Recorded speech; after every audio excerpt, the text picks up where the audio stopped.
I am not okay. Deep down, somewhere in a dark, dark place, something inside of me is broken. This belief is called the spiritual wound, and it's created through toxic shame.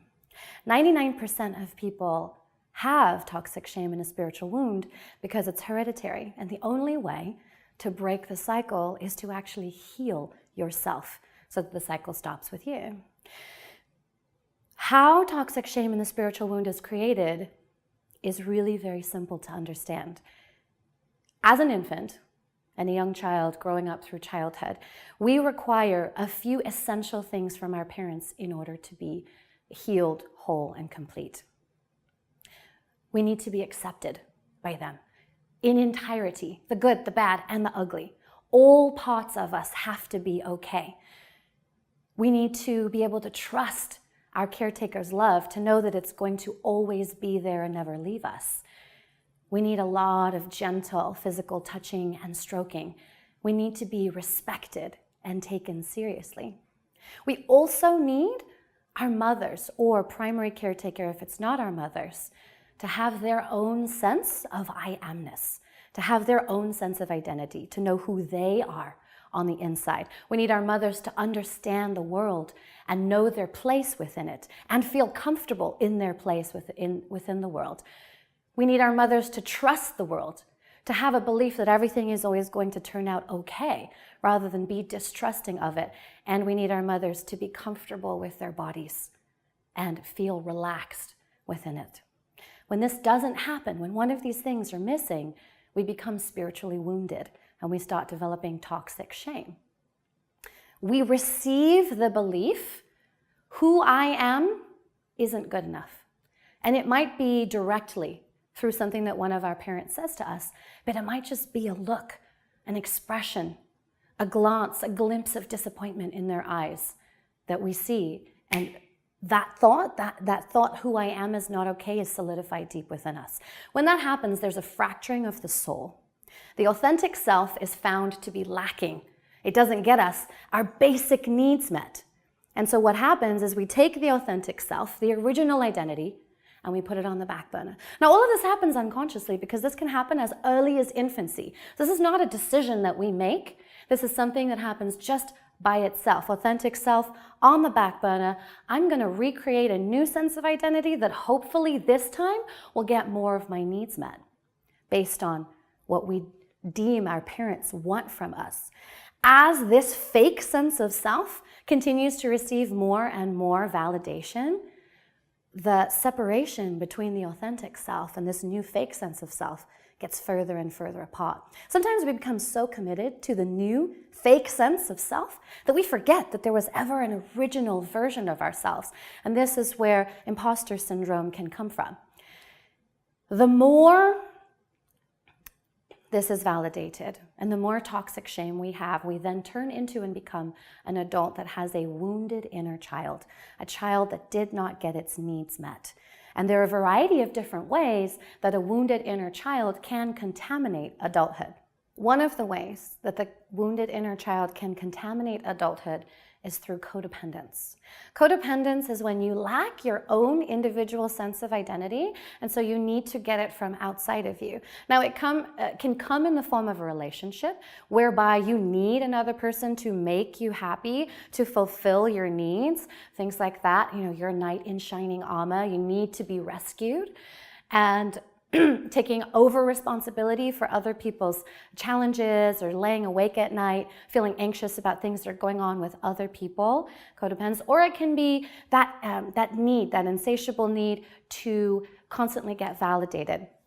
And that ties in a little bit to narcissistic disorders, which we'll get to in a minute. Offender behavior. Offender behavior is another way that the wounded inner child can contaminate adulthood. And this is violence. So it can be physical violence, it can be emotional violence, or it can be psychological violence. Now, this could be something as intense as actual physical violence, or it can be something as innocuous, as kind of under the radar, as gaslighting. All of those things are some type of violence. We also have narcissistic disorders. Now, as an infant, we have a natural narcissism. We need constant love, constant attention in order to be okay. Well, when that need isn't met by one of our parents, this need for constant love, validation, attention, and acceptance moves to adulthood. And that can show up as having an insatiable need for love from your partner. You constantly need him to tell you or her to tell you that she loves you or he loves you in order to feel comfortable in the relationship. Or it can be social media. You need to check on your likes. How many comments did you get from each individual post? And then that feeling of disappointment when it didn't turn out as great as it did. So the narcissistic disorders can show up in all different varieties of ways. Trust issues. Do you have issues trusting people? Do you have a hard time accepting people? Do you have issues trusting the world? Acting out or acting in. This is taking a situation from childhood, and acting out is when you replay it in relationships. That can be romantic or friendships over and over again. So you get stuck in the same pattern, the same cycle. Or acting in is when you take that cycle, let's say that it was neglect, and you direct it towards yourself. So acting in would be you constantly neglect your own needs. Acting out would be you constantly find people who will have a tendency to neglect you. Then we have magical beliefs. The belief that if I have X amount of dollars in my bank account, then I will be happy. If I can get a Tesla, then I will be accepted. If I can get into this group of friends, if I can find this person to be with me, then I will finally be happy. So that's a magical belief. Intimacy dysfunctions. Now that can be literally physical intimacy dysfunctions or just an inability to let anybody close to you.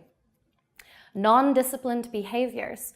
Overeating, overdrinking, too much sex, not watching your money. So non-disciplined behaviors is another way that the wounded inner child contaminates adulthood. Addiction, compulsive behaviors. Now these can be unaccepted addictions like drugs, porn, sex, things like that, or they can be love addictions. Addiction to religion, addiction to work, addiction to family, addiction to being a parent.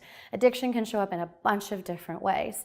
Thought distortions, that's the overgeneralizing or the universalization of particular thoughts. Everybody in X category is blank, right? Or this country is fill in the blank, but don't tell me about it.